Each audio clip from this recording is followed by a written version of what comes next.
En el caso de que haya un niño que ronque mucho y que haya una sospecha fundada de que pudiera haber un trastorno del sueño, yo no empezaría por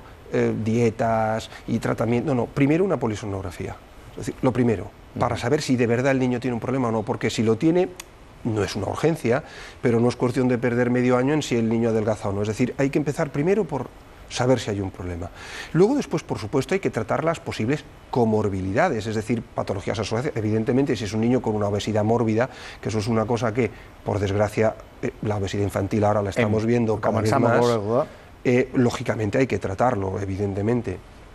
Pero con respecto al tratamiento del ronquido infantil tenemos una ventaja muy grande, y es que en los casos en los que las vegetaciones y las amígdalas están claramente implicados, porque basta hacer abrir la boca al niño, la cirugía tiene un efecto, controla el cuadro mucho mejor que en adultos.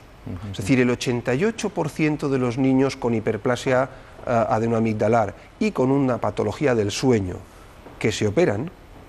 se curan. Y el otro 12% que no se curan, mejoran significativamente. Con lo cual, no es cuestión de empezar operando a todo el mundo, pero ya podemos plantearlo de otra manera.